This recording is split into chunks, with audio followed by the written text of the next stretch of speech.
Nós os adoramos, Senhor Jesus Cristo, e vos bendizemos. Em nome do Pai, do Filho, do Espírito Santo. Amém. Irmãos, o texto que eu vou ler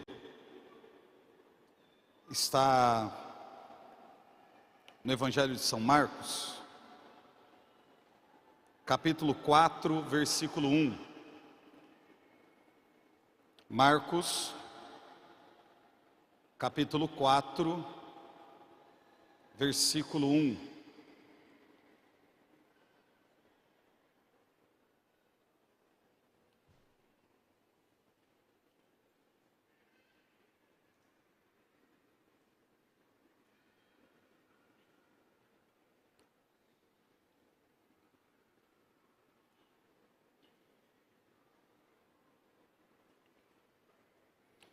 Marcos capítulo 4, versículo 1. Jesus pôs-se novamente a ensinar à beira do mar. E aglomerou-se junto dele tão grande multidão, que ele teve de entrar em uma barca no mar. E toda a multidão ficou em terra na praia. E ensinava-lhes muitas coisas em parábolas. Dizia-lhes na sua doutrina: ouvi, saiu o semeador a semear. Enquanto lançava a semente, uma parte caiu na beira do caminho, e vieram as aves e a comeram. Outra parte caiu no pedregulho, onde não havia muita terra. O grão germinou logo, porque a terra não era profunda. Mas assim que o sol despontou, queimou-se, e como não tivesse raiz, secou. Outra parte caiu entre os espinhos. Estes cresceram, sufocaram-na, e o grão não deu fruto. Outra caiu em terra boa e deu fruto. Cresceu e desenvolveu-se. Um grão rendeu 30, outro 60 e outro 100. E dizia: quem tem ouvidos, ouça. Quando se acharam a sós, os que cercavam e os 12 indagaram dele o sentido da parábola. Ele disse-lhes: a vós é revelado o mistério do reino de Deus, mas aos que são de fora tudo lhes propõe em parábola. Desse modo, eles olhavam sem ver, escutavam sem compreender, sem que se convertam e lhes sejam perdoados. E acrescentou: não entendeis esta parábola? Como podereis então todas as outras? O semeador semeia a palavra. Alguns se encontram à beira do caminho, onde ela é semeada. Apenas ouvem, vem Satanás, tira a palavra neles semeada. Outros recebem a semente em lugar pedregoso. Quando a ouvem, recebem com alegria, mas não têm raiz em si. São inconstantes, e assim que se levantam uma tribulação ou uma perseguição por causa da palavra, eles tropeçam. Outros ainda recebem a semente entre os espinhos, ouvem a palavra, mas as preocupações mundanas, a ilusão das riquezas, as múltiplas cobiças sufocam-no e tornam infrutíferas. Aqueles que recebem a semente em terra boa, escuta a palavra, acolhe-na e dão frutos, 30, 60 e 100 por um. Vamos aplaudir a palavra da nossa salvação. Irmãos, Jesus está contando aqui mais uma de suas parábolas, e nessa parábola de forma específica que fala sobre o semeador, ele já está a ensinar. E à medida que Jesus ensina, em que Jesus conta as parábolas, vai se achegando uma multidão muito grande, diz o texto sagrado, vinda de todos os lados. Ou seja, à medida que Jesus prega, à medida que Jesus ensina, as pessoas vão se aproximando, elas vão se interessando pelo conteúdo da mensagem e vão permanecendo aonde Jesus está. Só que chega um momento em que a multidão se torna muito grande, é imenso o número de pessoas. E aí Jesus, ele sobe a uma embarcação para ficar em um nível mais elevado, de forma que a sua voz se faça ouvir por todos aqueles que estão ali na beirada da praia. E dali de cima daquela embarcação, com o povo ali em terra, Jesus começa a contar a parábola do semeador. Essa parábola, ela já é uma pregação praticamente feita, porque Jesus, no final, ele vai deixando claro o que significa cada uma dessas realidades. O texto sagrado vai dizer assim que o semeador saiu a semear. Ou seja, o semeador, quando ele sai para semear, ele já tem um terreno específico no qual ele quer depositar as suas sementes. Nós estamos falando aqui de alguém que tem o costume de trabalhar a terra, de lançar sementes, de semear. Ou seja, o objetivo deste semeador é procurar uma terra boa, uma terra específica, para lançar a sua semente, para que essa semente possa produzir o fruto que é necessário. Mas à medida que o semeador ele vai lançar a semente, o texto diz que parte dessa semente caiu em uma terra dura, uma outra parte caiu em um solo que era pedregoso, e uma outra parte dessa semente caiu em um solo onde havia muitos espinhos. Então Jesus vai falando da realidade de semear, e aonde cada uma dessas sementes que são lançadas, elas vão caindo nesse processo em que o semeador está a lançar a semente sobre a terra. A palavra diz que parte dessa semente caiu em uma terra dura.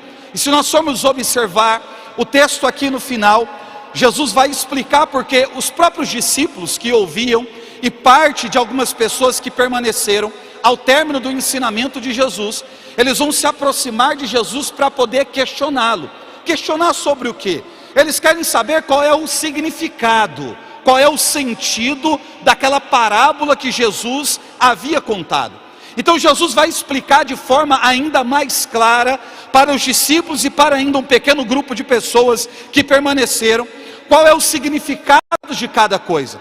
Então o texto diz assim: alguns se encontram à beira do caminho, onde ela é semeada, apenas a ouvem, mas vem Satanás e tira a palavra semeada. A palavra é a semente, é o que Jesus está dizendo. Essa semente que o semeador está lançando é a própria palavra. Cada um desses terrenos em que nós acabamos de ler é o estado do nosso coração. Ou seja, o nosso coração ele pode estar como uma terra dura, o nosso coração ele pode estar como um solo pedregoso, o nosso coração ao receber a semente da palavra, ela pode estar como uma terra cheia de espinhos, mas o nosso coração também pode estar como uma terra boa, apropriada para poder receber essa palavra. Então o Senhor começa dizendo que essa terra dura em que caiu essa palavra, não aconteceu absolutamente nada. Por quê? Porque ali era onde o semeador passava e pisava, então a terra ela era mais compacta, mais sólida. Então a semente que caiu sobre aquela terra sólida, ela não pode produzir efeito nenhum, porque ela não é coberta pela terra. Muitas vezes o nosso coração ele está exatamente assim. É por isso que a palavra de Deus ela me encanta quando diz assim: a tua palavra escondi, guardada no meu coração, para eu não pecar contra ti. O que isso significa?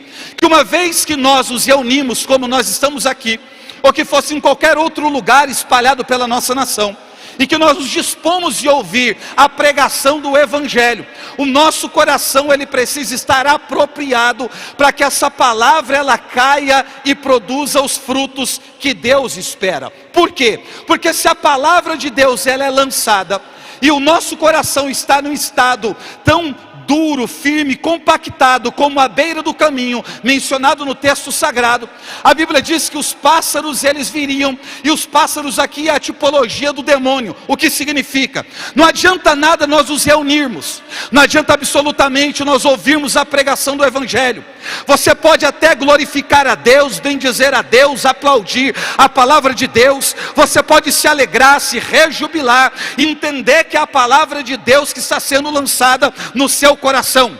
Mas uma vez que você ouviu esta palavra, se você não tiver a iniciativa, a atitude de cobrir esta palavra, de guardar essa palavra, de proteger esta palavra, os pássaros virão, ou seja, em algum momento de distração, o demônio ele vai vir, e ele vai arrancar, ele vai roubar essa semente que foi semeada. Por quê? Porque Deus sabe, se essa palavra, e o demônio também sabe, que se você esconder a palavra do demônio para que ele não ache, ela vai produzir no seu coração os frutos que Deus espera. E esta palavra semeada no seu coração, guardada e protegida por você, ela vai produzir frutos de tal maneira que esta palavra vai fazer você se levantar como uma potência na face da terra. Eu estou dizendo a você, se nós ao longo deste final de semana nós não guardarmos a palavra, zelarmos pela palavra, o demônio vai roubar todas as bênçãos lançadas na nossa vida. Agora, se você guardar esta palavra, se você for vigilante, se você escondê-la no seu coração, esta palavra vai fazer você se aproximar de Deus, crescer em intimidade e ser usado pelo Senhor. Eu já quero profetizar na tua vida. Eu não sei se o teu coração está compactado, mas eu quero te dizer que a palavra semeada, ela é tão poderosa que ao cair na terra, ela pode penetrar o coração mais endurecido e produzir frutos que Deus espera. Eu quero profetizar sobre a tua vida, dizendo a você que cada palavra que Deus lançar no teu coração, Ele vai te levantar para fazer a diferença nessa geração.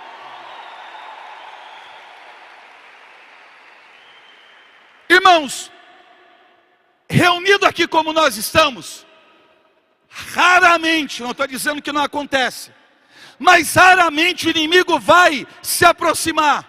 Por quê? Porque para ele aqui o campo é minado, é complicado, mas às vezes sabemos que acontece.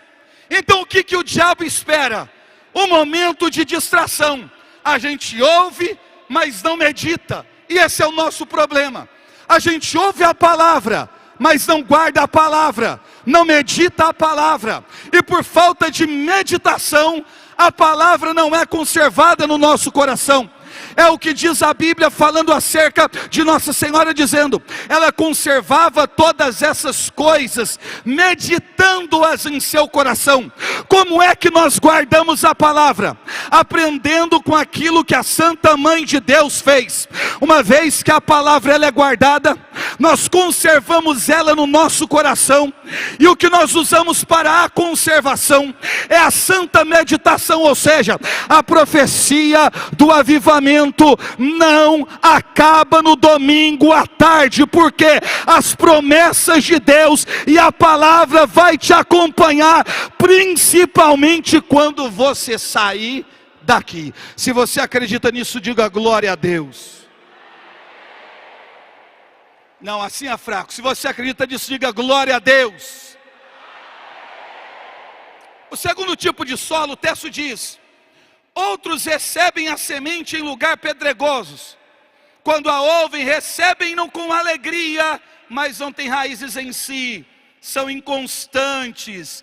E assim que se levanta uma tribulação ou uma perseguição, por causa da palavra, eles tropeçam. Vamos lá. Uma coisa é nós recebermos a palavra, guardarmos a palavra e meditarmos a palavra. Outra coisa é nós permitirmos que a palavra enraize no nosso coração.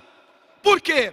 Porque se esta palavra não criar raízes profundas no nosso coração, quando chegar o tempo da tribulação, quando chegar o tempo dos confrontos, quando chegar o tempo das dores, quando chegar o tempo da crise, quando chegar o tempo das calúnias, e tudo isso acontecendo por causa da palavra, nós não conseguiremos ficar de pé, nós vamos apostatar, vamos abandonar a Deus, vamos virar as costas para o Senhor.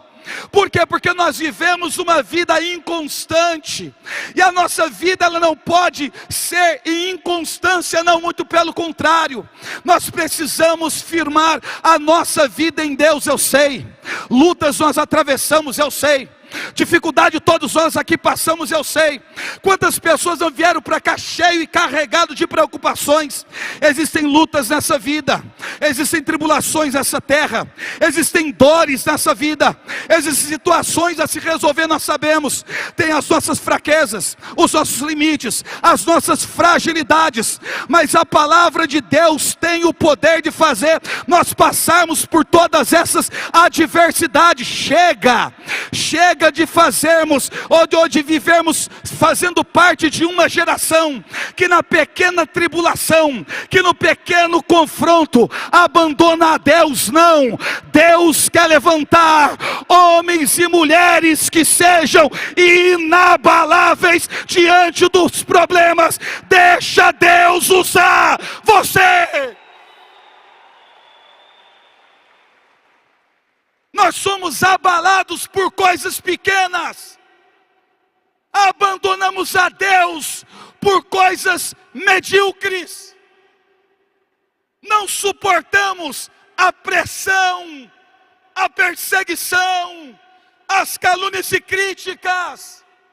Como falar de uma realidade de martírio, sem falar de fidelidade, fidelidade esta que nós precisamos ter para quê? Para darmos um bom testemunho, porque senão não adianta absolutamente nada. Olha para você, como eu faço também essa reflexão, quantas vezes nós não, de alguma forma, não nos distanciamos de Deus, por conta de uma situação que estava acontecendo. Quantas vezes você olhou para o chamado e quis abrir mão do chamado? Quantas vezes você não quis abandonar o ministério? Quantas vezes você não olhou para a realidade espiritual, daquilo que você estava vivendo e fez esse questionamento: será que está valendo a pena? Quantos de nós, por conta de uma situação, já não disse: olha, eu não aguento mais, não suporto mais, cansei, cheguei no meu limite, para mim já não dá mais. Ou seja, a pressão é grande, a perseguição é grande, e aí a gente começa a questionar muita coisa, aí a gente começa a se esquecer das promessas de Deus, a gente começa a se esquecer daquilo que Deus fez na vida da gente, de onde Deus nos tirou, dos benefícios que Deus já realizou. Nós vamos ficando cegos, vamos ficando surdos para as realidades daquilo que Deus tem a revelar na vida da gente. Somos como aqueles homens que ouvem a palavra, mas não entendem. E o que o Senhor está nos dizendo?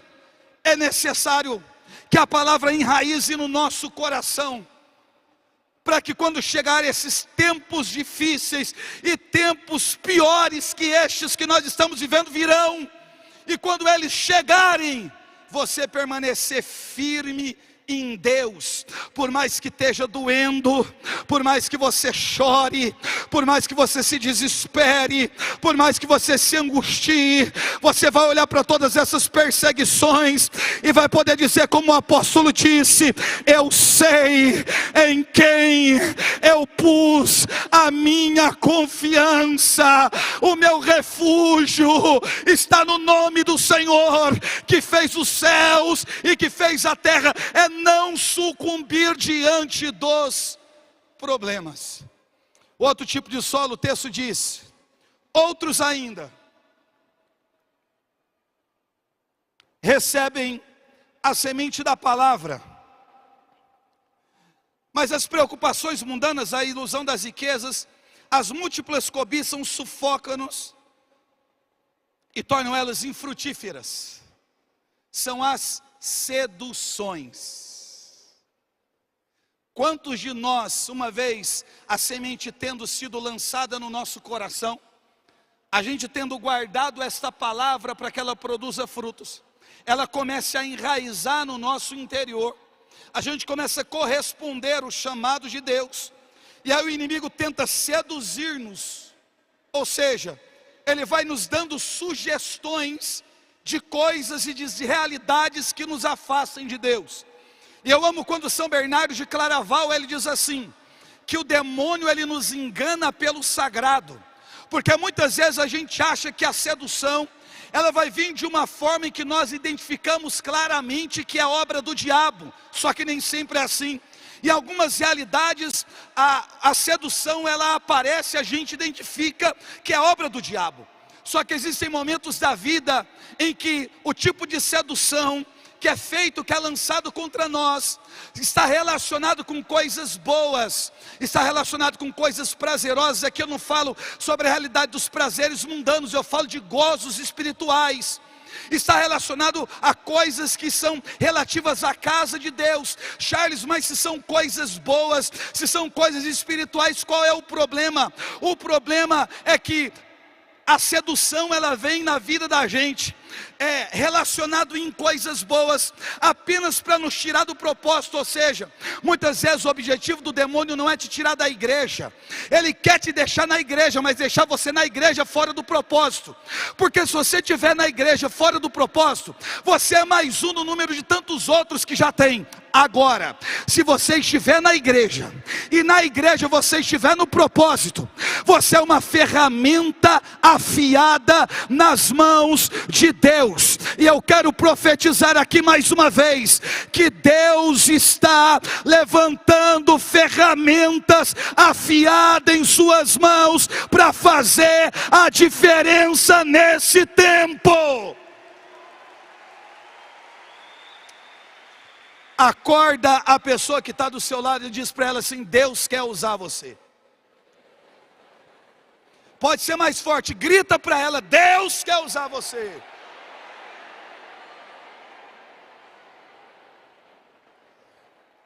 Irmãos, o tema para nós proposto, o sangue dos mártires é semente de novos cristãos. Frase essa dita por Tertuliano, alguém que viveu no final do século II, início do século III. O contexto em que ele diz esta frase é escrevendo ao imperador. O que ele queria dizer é que não adiantava nada naquele contexto de martírio que estava acontecendo, que não adiantava tirar a vida de um cristão, porque logo que aquele era assassinado, tantos outros apareciam. Só que eu não quero falar aqui sobre Tertuliano de forma específica, mas eu quero me ater ao tema, a frase: o sangue dos mártires é semente de novos cristãos. Nós sabemos que o sangue ele é uma realidade bíblica, e quando a gente começa a ler as Sagradas Escrituras, logo a gente já se depara com a realidade do derramamento de sangue. E eu não falo de um derramamento de sangue fora do Éden, eu já falo de um derramamento de sangue antes ali do homem ser expulso do jardim ali daquele paraíso. Por quê?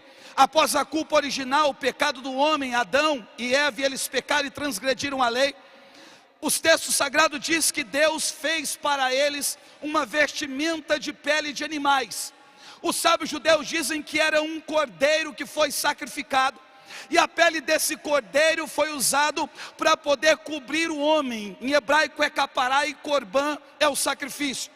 Foi um sacrifício feito pelo próprio Deus sobre aquele animal, houve sangue derramado, a pele foi para poder cobrir o homem, para que quando eles pudessem sair dali, eles tivessem um tipo de revestimento.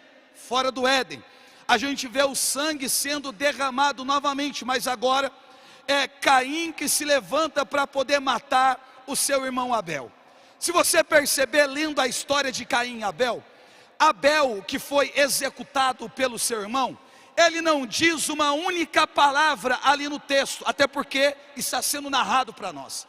Só que o texto sagrado diz assim, que o próprio Senhor falando com Caim, que matou Abel, disse assim: olha, a voz do sangue do teu irmão clama a mim desta terra. O que o Senhor está dizendo?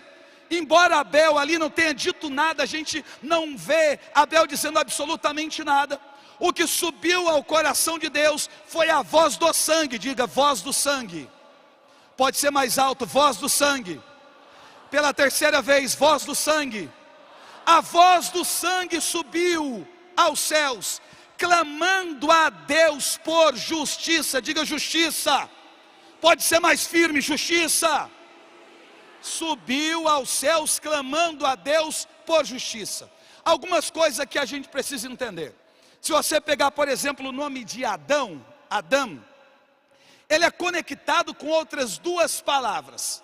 Em hebraico uma é chamada Dan e outra Adamá. Dan em hebraico é sangue, Adamá é terra ou solo. Ou seja, quando Deus fez o homem no Éden e soprou nas narinas de Adão e ele se tornou um ser vivente, Santo Agostinho ensina que na hora daquele sopro divino a alma é engendrada no corpo, mas o sangue passa a correr no corpo do homem. Ou seja, em Levítico diz que a alma do corpo está relacionada com o sangue, a vida do homem está relacionada com o sangue. Então quando nós olhamos para o nome de Adão, nós vemos essa conexão. Em Adão está relacionado no seu nome Dan e Adamá, sangue e solo. Ou seja, existe uma conexão entre o homem e a terra, entre o homem e o sangue. Existe essa conexão. Olha que coisa interessante. Quando Deus fez o homem e a mulher, Deus deu uma ordem para o homem, dizendo para o homem assim: olha, a sua função aqui nesse jardim é você cultivar a terra e guardar o jardim. Ou seja, eles tinham duas missões: cultivar a terra e guardar o jardim. Trabalhar a terra e guardar o jardim. Só que trabalhar a terra, essa palavra trabalhar em hebraico é a mesma palavra que ela é utilizada para culto. O que isso significa? Quando nós usamos a expressão avodar em hebraico, nós usamos essa expressão tanto para o trabalho, o serviço para Deus, todo tipo de trabalho que se presta para Deus, avodar.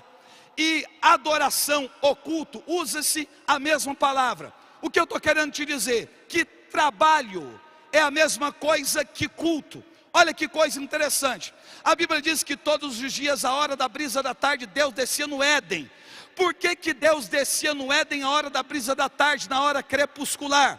Porque é o final de um dia de trabalho, ou seja, Deus descia sempre no final do culto, sempre no final da adoração. Aquela adoração, aquele culto do homem prestado a Deus, era coroado com a presença de Deus. Olha que coisa interessante, o sol ia se pondo, não para se esconder, ele ia se pondo para revelar um brilho maior. E quando o sol ia se pondo, o texto diz que eles poderiam ouvir os passos de Deus no paraíso, e o homem poderia ver a Deus.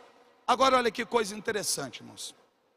Quando o homem peca, ele ouve os passos, ouve a voz de Deus, mas não tem um contato direto com Deus. Agora fora do Éden, os sábios judeus, eles dizem assim, que se nós, ainda hoje, nós formos para uma região silenciosa, tranquila, e na hora do pôr do sol, você fechar os seus olhos, e você prestar bem atenção, ainda hoje nós conseguimos ouvir os passos do Eterno andando sobre a terra. O que os judeus estão dizendo? Vai em um lugar distante, silencioso, e quando o sol começar a se pôr, feche os seus olhos. E quando você fechar os seus olhos, você pode ouvir de forma clara os passos de Deus andando sobre a terra. Andando sobre a terra. Irmãos, o que eu estou dizendo a você é que enquanto eu estava ali sentado, Deus, Ele não ia falando ao meu coração como que de costume, mas a forma que eu ouvia Deus era através dos passos dele andando nesse rincão. Eu estou dizendo a você que Deus está andando neste lugar. Deus está procurando um coração que queira recebê-lo. Deus está procurando alguém que queira fazer aliança com Ele. E se você é essa pessoa que quer aliança com o Eterno, glorifique o nome de Deus nessa tarde. Levanta a tua mão e dê um glória a Deus. Eu não gosto dessas dinâmicas, mas eu tenho que fazer isso para você se manter acordado. Nós podemos ouvir os passos do Eterno ainda hoje. O sangue dos mártires é semente de novos cristãos. O sangue, ele significa vida.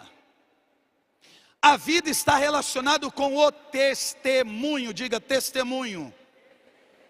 O sangue dos mártires, o testemunho dos mártires, a vida dos mártires, é semente de novos cristãos.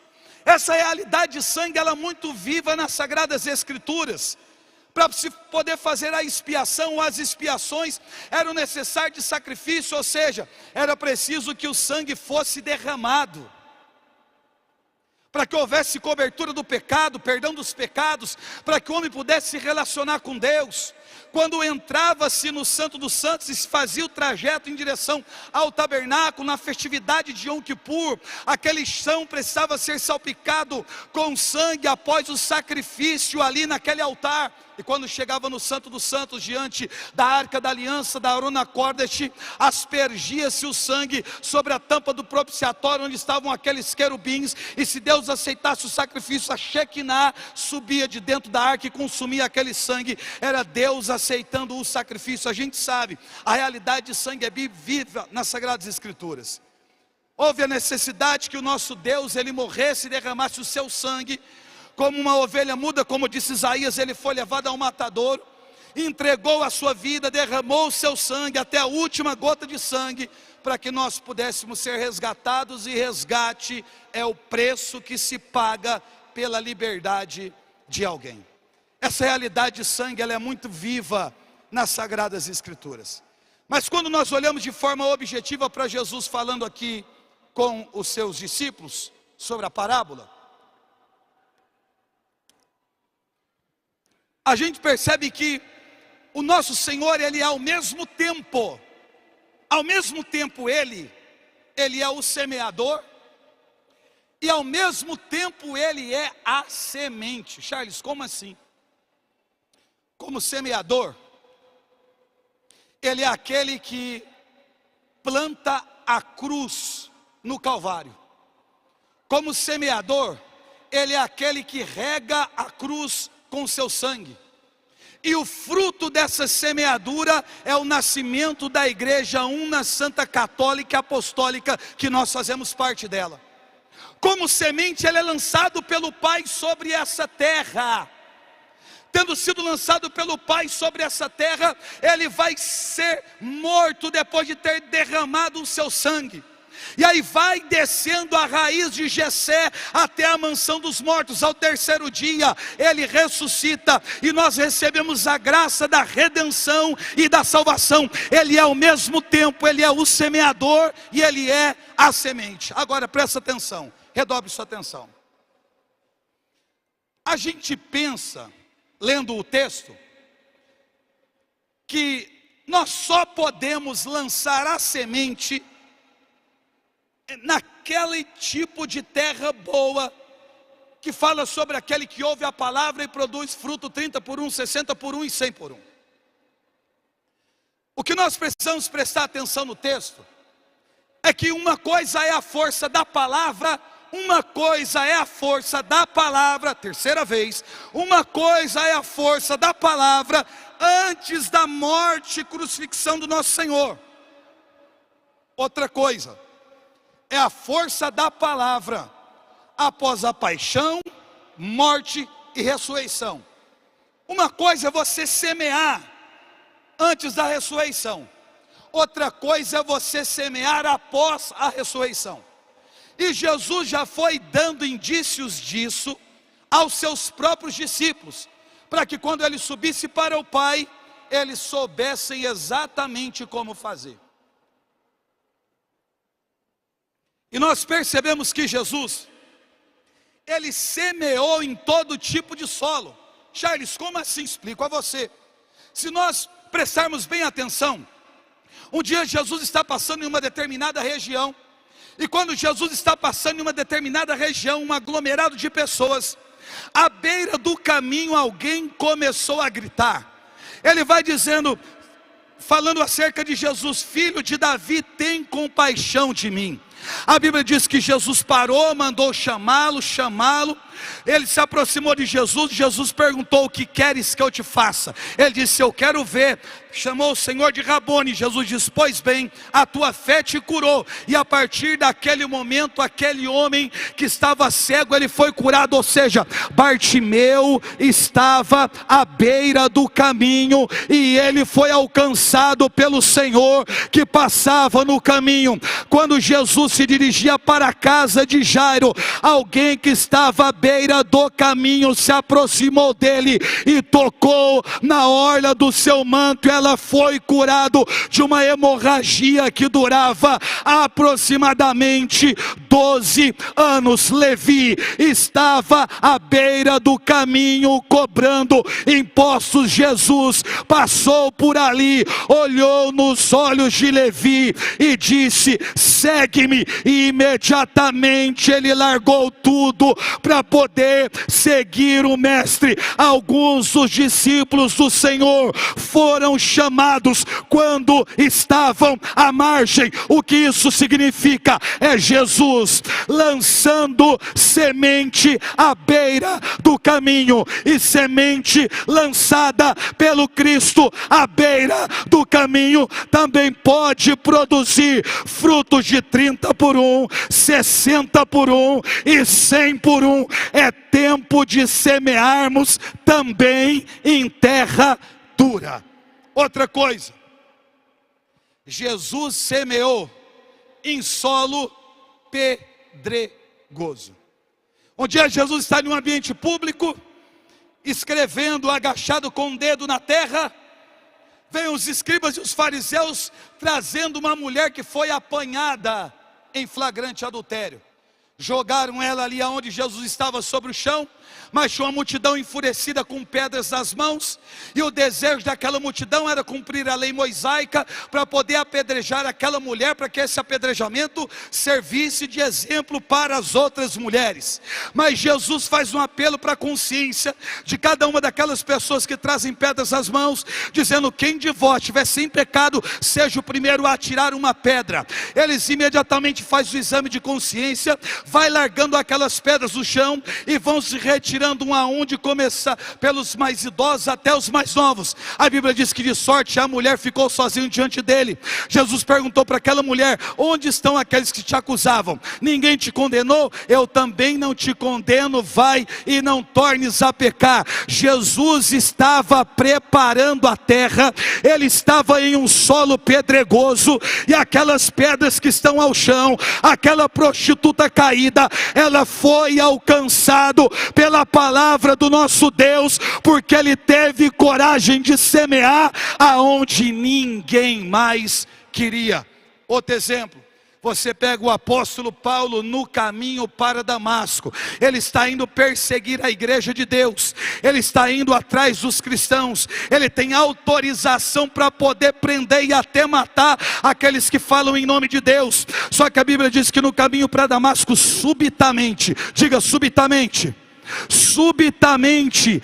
houve uma luz bem forte do céu. Paulo caiu por terra, ele não via absolutamente nada, e ouviu uma voz que falava com ele. A partir daquele momento o Senhor falou para Saulo: duro te é de recalcitrar contra o aguilhão. Ou seja, é Jesus semeando no coração empedernido de Saulo, dizendo: o teu coração é duro, mas a minha palavra vai quebrar a dureza do teu coração. A mesma coisa o nosso Deus fez com o apóstolo Pedro, foi semear num coração pedregoso como o de Pedro. Só que o Senhor, semeando para Pedro, disse: Pedro, tu és pedra, e sobre esta pedra edificarei a minha igreja. As portas do inferno não prevalecerão contra ela. É Jesus semeando em coração empedernido. Jesus também semeou. Se é para aplaudir, aplaude direito, pelo amor de Deus.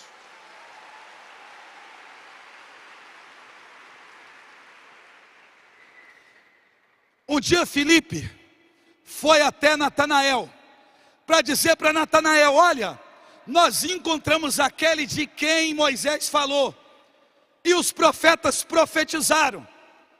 É Jesus de Nazaré, filho de José. Aí Natanael, como um coração cheio de espinhos, ele deu uma resposta ruim para Filipe, dizendo: pode vir alguma coisa boa de Nazaré?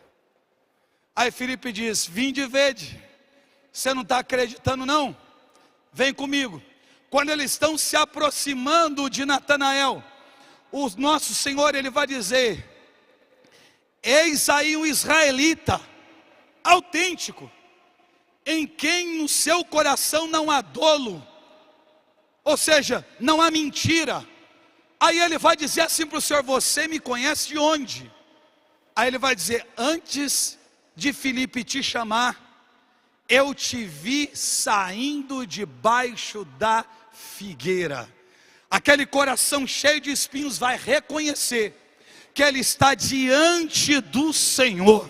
Ou seja, eu não sei se o teu coração é terra dura, eu não sei se o teu coração está carregado de pedra, eu não sei se o teu coração está carregado de espinhos, mas Jesus pediu para que eu viesse aqui pregar oportuna e inoportunamente, para dizer para você que a palavra de Deus semeada é como o grilhão, que despedaça o grilhão que está sobre a rocha. Ou seja, a palavra tem o poder de quebrar toda a dureza do nosso coração e fazer acontecer milagres aonde as pessoas acreditam que não pode mais existir.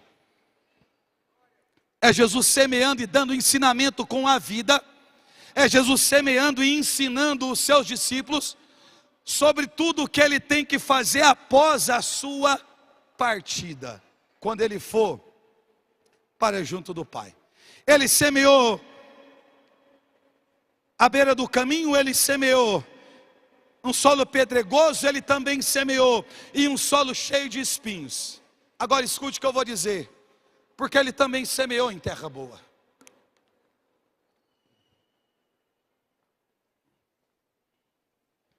O nosso Senhor, ele vai lançar a sua semente, que é o seu próprio sangue, à beira do caminho, da via dolorosa. Mas ele também derrama o seu sangue sobre a pedra do Calvário, quando está sendo crucificado. Mas ele também vai encharcar de sangue aqueles espinhos que foram tirados da terra para poder fazer uma coroa e ser depositado sobre a sua cabeça.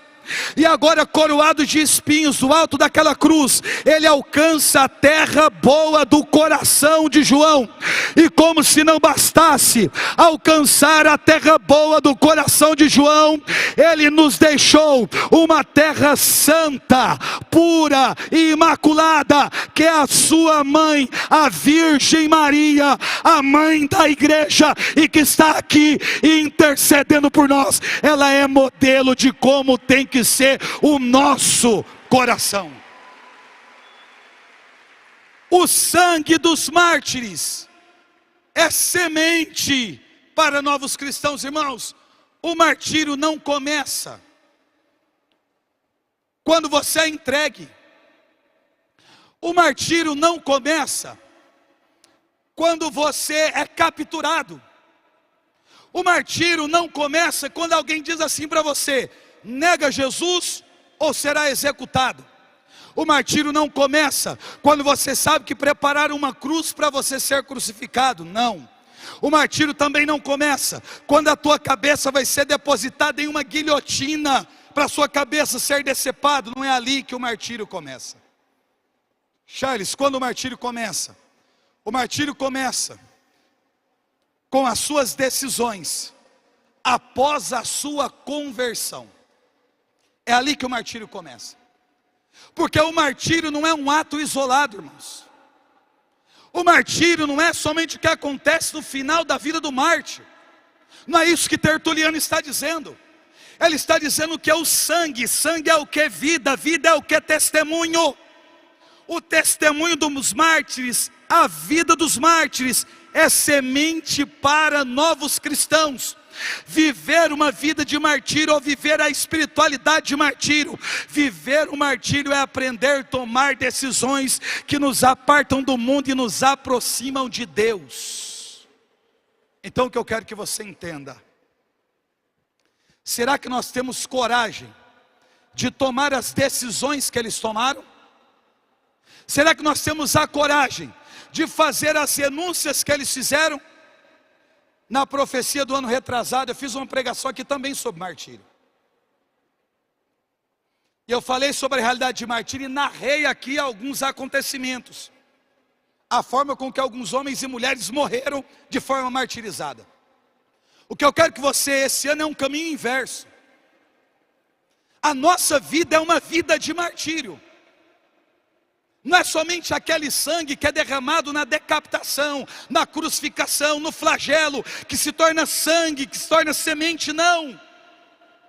Mas é o sangue derramado ao longo de uma vida. Quantas renúncias nós temos que fazer para poder permanecer em Deus? Quantas renúncias nós temos que fazer para poder permanecer no chamado?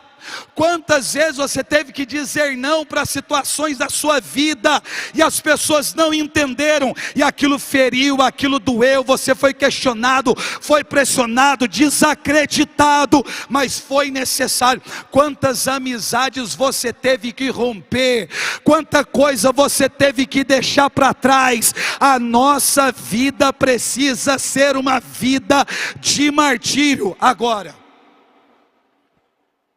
me escute com atenção. Nós não podemos mais desconstruir com o nosso comportamento aquilo que nós proferimos em palavras. Porque o que tem acontecido? Por que que não tem brotado nada? Por que que não tem nascido nada? Por que que não tem aparecido tantos outros? Porque a gente desconstrói com a nossa vida comportamental aquilo que a gente tenta construir com o nosso discurso. Isso não tem a ver com martírio. Martírio não está relacionado somente com a palavra propriamente dita, mas com a palavra vivida, encarnada no nosso dia a dia. Ou seja, é necessário dar testemunho, é necessário retidão, é necessário vida de santidade, é necessário fazer renúncias, é necessário morrer para si mesmo, é necessário abrir mão da sua vontade, é necessário quebrar, fazer cisão com aquilo que nos afasta de Deus. Ou seja, é uma vida de testemunho, é uma vida entregue, é uma vida de renúncia, é uma vida de doação, é uma vida de entrega. É isso que nós precisamos. Nós não temos que olhar só para a forma que esses homens e mulheres morreram. A gente tem que olhar para a forma que eles viveram. Porque quando eu vejo a forma com que muitos morreram no Coliseu, com que muitos morreram sendo queimados, crucificados, açoitados, não é a forma com que eles viveram. É claro que aquilo é um testemunho final, é a coroação de uma vida de martírio, mas não é a execução, é a vida. Eles só tiveram coragem de no final serem executados e manter a fidelidade, porque ao longo da vida eles foram sendo treinados para esse grande acontecimento. Então quando chegar sofrimento, quando chegar a dor, quando chegar um momento de dificuldade, quando chegar a perseguição, entenda que Deus está te preparando ao longo do caminho. Deus está te preparando ao longo do caminho. Deus está te preparando ao longo do caminho. Então não reclame, não murmure, entenda que é um preparo de Deus e um cuidado de Deus com você. Charles, e se a terra não for boa?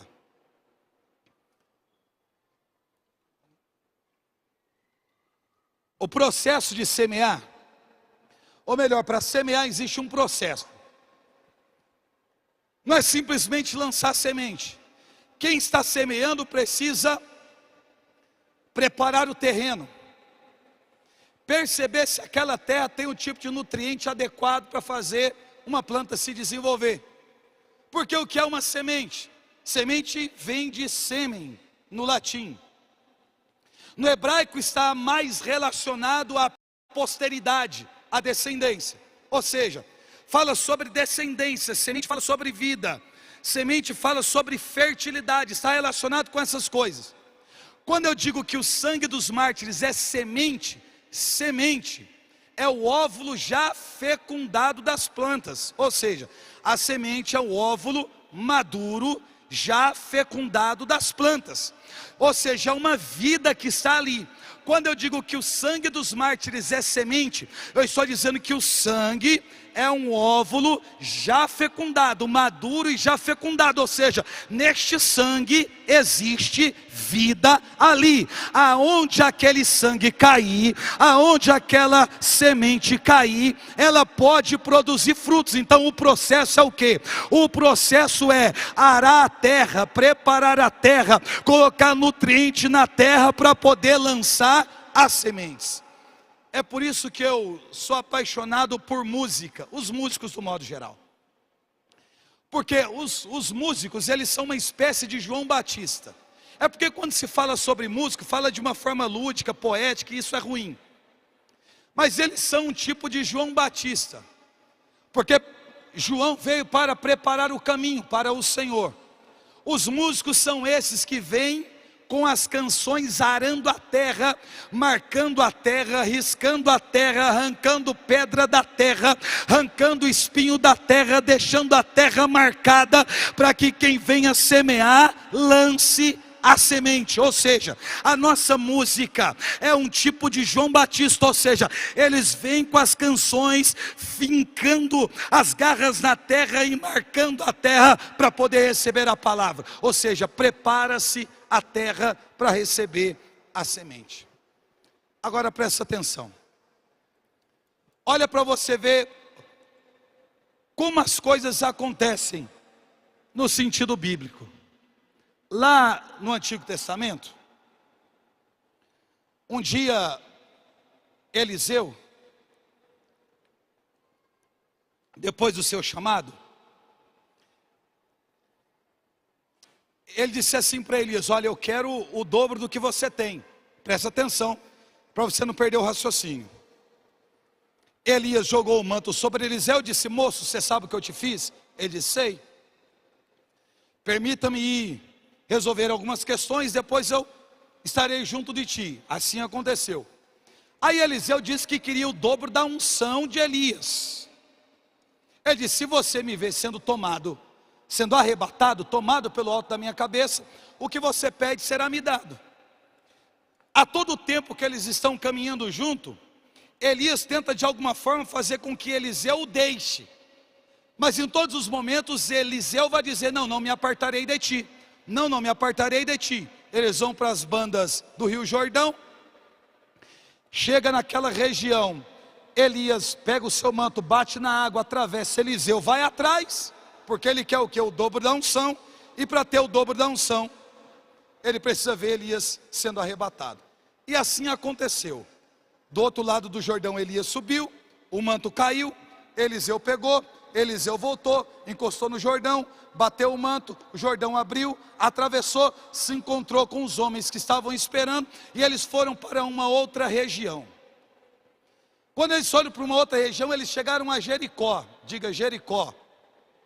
Misericórdia, gente, diga Jericó.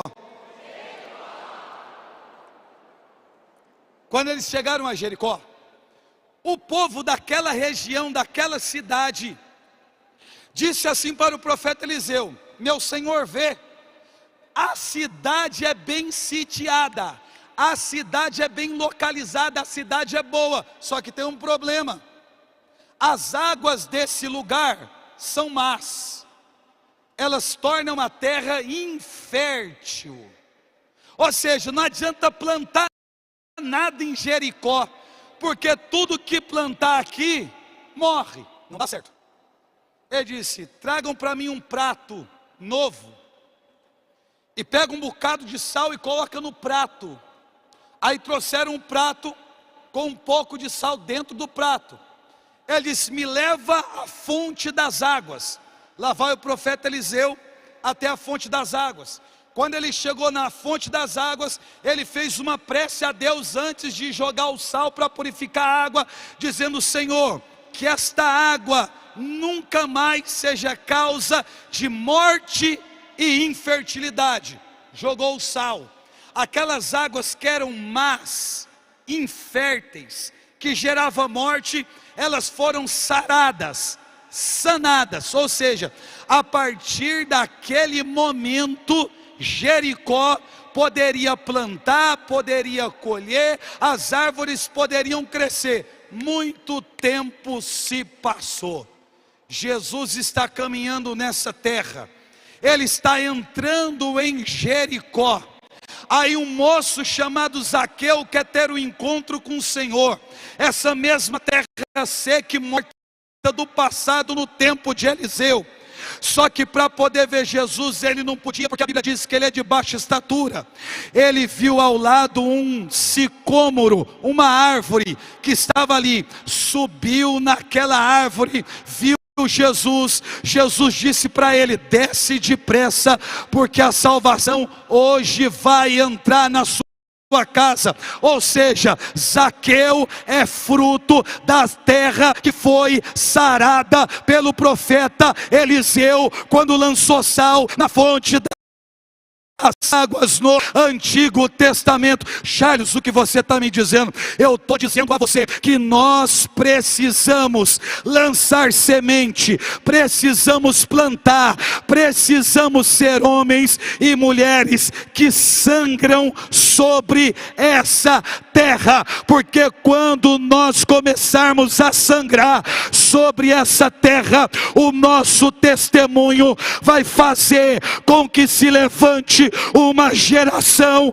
que vai fazer a diferença. Eu creio que eu estou olhando para homens e mulheres que queiram semear em todo tipo de terreno. Não é só em terra boa, pode ser solo pedregoso, pode ser terra dura, pode ser cheio de espinhos. Nós vamos nos levantar e sair para semear e fazer milagre acontecer aonde a semente de sangue tocar. Deus conta com você. Deus conta com você. Fazer missões é semear em todo tipo de terreno. O sangue dos mártires, a vida dos mártires, o testemunho dos mártires é o que fecunda a terra para poder fazer nascer uma geração que seja fiel a Deus e que guarde a palavra até as últimas consequências. Até as últimas consequências. Eu quero encerrar dizendo: há uns anos atrás, nós mandamos missionário para o México, mandamos missionários para o Haiti, mandamos missionários para Uganda, para Angola, para Argentina, para o Paraguai, para muitos países aonde o evangelho nas regiões não eram aceitos. Charles, como vocês fizeram isso? Quem estava lá pediu para que vocês fossem? Não. Nós nos juntamos aqui. E sabe o que nós fizemos, irmãos? Vendemos trufa. Trufa é chocolate. Minha esposa virava madrugada vendendo, fazendo bombom, chocolate. Quando nós mandamos missionários para Uganda e para Angola, a gente pagou de passagem aérea 20 mil reais, para que esses meninos fossem para uma outra nação, e lá não tinha palco preparado, nem microfone, nem banda, nem nada. Era para uma região escassa, para uma terra que para muitos é morta, e a gente se dispôs. Ela virou noite, fazendo às vezes em um mês mais de 2.000 trufas. Os meninos saíam na rua para vender, a gente pagou do bolso. Eu não recebi nada, ninguém me deu dinheiro, ninguém me pagou. A gente colocou dinheiro do bolso, ficou debaixo de sol, virou madrugada fazendo chocolate para quê? Para levantar dinheiro, para mandar missionário para outra nação, para levar o nome de Jesus para lá, para quê? Para sangrar em outras terras. Foi assim em Uganda, foi assim em Angola, foi assim no México, foi assim no Haiti. O Alderi estava aí, cadê o Alderi? Levanta a mão, Alderi, fica de pé. O Alderi foi para o Haiti, né, irmão? Para onde você foi? Foi para o Haiti que você foi? O Haiti. Entre outros meninos que foram, que a gente enviou. Charles, por que isso? Porque o sangue precisa ser derramado não só na nossa nação. O sangue precisa ser derramado no mundo todo, no continente inteiro. A terra lá não era boa não. E Uganda e Angola eram mais de 3.000 dialetos diferentes. Quando você estava em uma tribo e você estava aprendendo o dialeto, aprendendo a se comunicar, ia para uma outra tribo, para uma outra tribo, para uma outra tribo, para poder fazer missões. Eu estava comprando um barco para mandar 3 missionários para morar dentro de um barco, para ficar no Pará com Dom Ascona. Charles, que loucura é essa isso? Mandar missionário para morar dentro de barco, para evangelizar ribeirinhos. Quem é que quer isso? Quem quer viver uma vida de martírio, quem quer sangrar nessa terra, quem não quer ficar pregando só em terra boa, só em terra boa, só com tudo organizado. Isso é importante, mas existem outros tipos de terreno. Então eu quero encerrar a pregação dizendo a você, fazendo um convite a você: vem sangrar comigo dentro dos presídios, vem sangrar comigo em terra estranha, vem sangrar comigo nas praças públicas, com as prostitutas, com os irmãos de rua. Vem sangrar comigo no meio do povo que tem um coração empedernido. Nós não precisamos de microfone para sangrar. A gente precisa de testemunho, de vida, de doação, de entrega. Não foi como eles terminaram, mas a vida que eles viveram é uma vida de sangue derramado sobre a terra.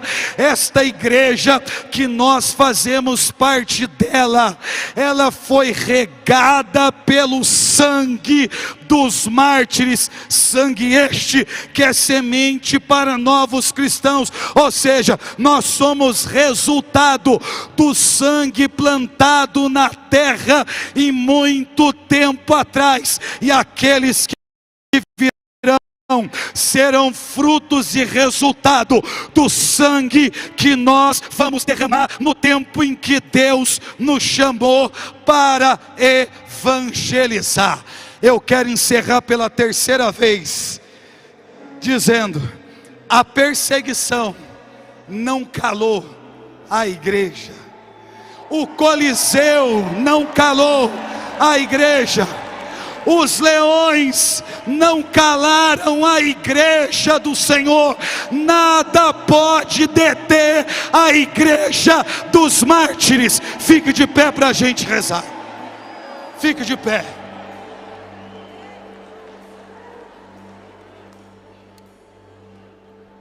É tempo de sangrar. É tempo de sangrar. Charles, mas tem muita gente querendo aplausos. Deixa para lá. Tem muita gente querendo reconhecimento. Tá tudo bem, deixa para lá. Tem muita gente querendo se sentir importante. Não tem problema, deixa para lá. Eu estou te convidando a sangrar na terra. Eu estou te convidando a derramar o seu sangue na terra. Martírio começa com as nossas decisões. Martírio é o nosso testemunho de vida. É tempo de começar a semear com sangue. É tempo de lançar sangue sobre a terra. Então levanta as suas mãos. Levante as suas mãos e comece a orar. Vai soltando a sua voz, solte a sua voz. Comece a orar, comece a clamar por Ele. Comece a clamar por Ele. Comece a clamar por Ele. Comece a derramar o seu sangue já com a sua oração, vai. Isso, vai, não pare, não pare.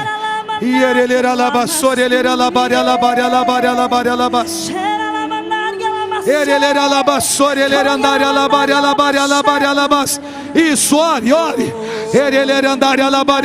Eu quero ouvir a igreja de Cristo orando. Eu quero ouvir o clamor dos missionários. É tempo de fazer missões.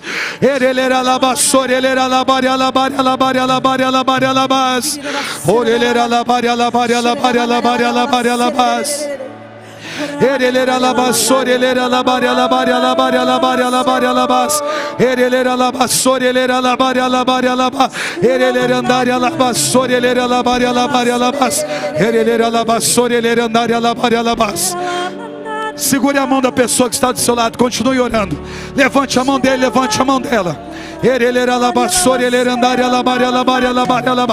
Vai soltando a sua voz em espírito e vai orando.